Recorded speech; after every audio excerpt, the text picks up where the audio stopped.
উপজেলা মানুষ কি হাতে ছুরি দিয়ে বসে থাকবে? আমরা হলাম মানুষ, বাঘ একটা যন্ত্র, আমাদেরকে ধপ করে খেয়ে ফেলবে। আমরা তার উপরে লাঠি নিয়ে বাইরে মারতে হবে না? মারতে হবে না? বাঘকে আমরা ছেড়ে দিব? তাকে মারতে হবে, তাকে মারতে হবে। যে বাঘ হয়ে আসবে তাকে মারতে হবে। আমরা লাঠি মারতে পারি, আমরা হাত মারতে পারি, আমরা মুখ দিয়ে কথা বলতে পারি, আমরা বাঘকে ছাড় দিব না। আপনারা সব সময় সজাগ থাকবেন। বাঘ কোনোদিন মানুষের কাছে আসতে পারে না। বাঘ আসার মাত্রই হয়তো যে কোনো ভাবে হোক, গুলি করি হোক, লাঠি দিয়ে হোক বাঘে আটকানো হয়। আপনারা এটা করবেন না? আমরা সোনারঘাট বাঘ রাখতে চাই না।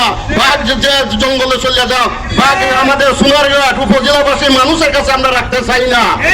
আপনারা জানেন ইতিমধ্যে উনি বলছে আমাদের যে মাননীয় মন্ত্রী মহোদয় সৈয়দ সাইদুল হক সুমন, আপনারা 1.5 লক্ষ ভোটে তাকে সোনারঘাট এবং মাধবপুর উপজেলাতে জয়ী করছেন।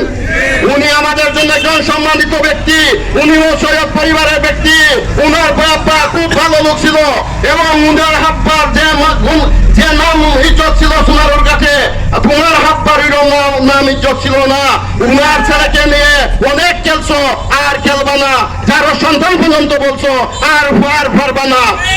আপনারা যারো সন্তান বলো উনাকে আটকাতে পারলেন না, আর এখন বাঘ হয়ে আটকাইয়া দিবা বলতেছেন। উনি সোনারঘাট কোন একটা লোকে দামকি দিয়ে কথা বলতে পারবে না। তুমি কি পারবা? তুমি কি পারবা? সোনারঘাটের মানুষ, উপজেলা মানুষ কি হাতে ছুরি দিয়ে বসে থাকবে?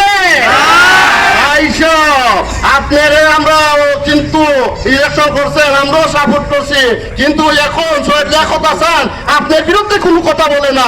আপনার সৈয়দ লিয়াকত হাসানের পরিবার নিয়ে কেন কথা বলেন? ওই আপনার পরিবার, ওই লিয়াকত হাসানের পরিবার। কথাবার্তা সাবধানে বলবেন। কেউর কথায় এবং কারো কথায় সৈয়দ লিয়াকত হাসান রাস্তায় বসে পড়বে না। মনে রাখবেন, সোনারঘাট উপজেলার বাসী সবাই সৈয়দ লিয়াকত হাসানের সাথে আছে, সৈয়দ সাইদুল হক সুমনের সাথে আছে। যদি উনি এমপি হয়ে থাকে, ওনার জনগণ সত্য ভাষা থাকে, উনি প্রশাসনিক কোনো ক্ষমতা দেখাবে না। উনি দেখাবে জনগণের ক্ষমতা, জনগণের ক্ষমতার উৎস। আপনি পারলে জনগণের কাছে মাথা নত, আল্লাহর হস্তে হাতে ধরে ভোট নিয়ে বিজয়ী হয়ে আসেন, কেউ আপনাকে কোনো কথা বলবে না। জোর যদি দেখান আর বাঘ হয়ে সোনারঘাটে বসে, আপনাকে লাঠি পিঠা ছাড়া আর কোনো উপায় আমরা দেখতে পারবো না। তাই আপনি সাবধান হয়ে কথা বলবেন, সৈয়দ বংশের উপরে কথা বলবেন না, কোনো মানুষের উপরে রাঙ্গাইয়া কথা বলবেন না, কাউকে তুমি কি করে কথা বলবেন না। আপনারাকে আমরা আবারও বলতে চাই, আপনিও আমাদের সোনারঘাটে, আমরাও সোনারঘাটে, আমরাও আপনাকে নিয়ে চলতে হবে, আপনিও আমাদেরকে নিয়ে চলতে হবে। হয়তো ইলেকশন আসবে, চলে যাবে, কিন্তু কারো মনে আঘাত দিবেন না। আপনারা বলতে পারবেন সৈয়দ লিয়াকত হাসান উনার সম্বন্ধে কোনো খারাপ কথা বলছে? ইচ্ছা করে ইচ্ছা করলে উনি বলতে পারবো না? উনি যা ইচ্ছা তাই বলতে পারবে, কিন্তু কোনো কথার উত্তর দিতে পারবেন না। কেন? তাদের বাপ দাদা উনি সোনারঘাট উপজেলা তথা সারা বাংলাদেশের মধ্যে ঐতিহ্যবাহী একটি পরিবার, তারা বিচারকের ছেলে বিচার করে আসছে, কিন্তু আপনি তো তা না। তাই আপনি কাছে আমরা আল্লাহর রাস্তা চাইবো, কারো বিরুদ্ধে কারো অমুকে খাটতে ফেলাই দিব, অমুকে বুঝাইয়া দিয়ে দিব, অমুকে বুঝাই দিব, কথা বলবেন না। আপনি পাস করেন, ফেল করেন, আপনি আপনার সাথে চলতে হবে, আমরাও আপনার সাথে চলতে হবে। তাই আপনি কোনো কুটুক্তি কথা বলবেন না। আল্লাহর রাস্তা চাই, যদি বলেন আমরা হার কেউ ছাড় দিবে না সোনারঘাট উপজেলার বাসী।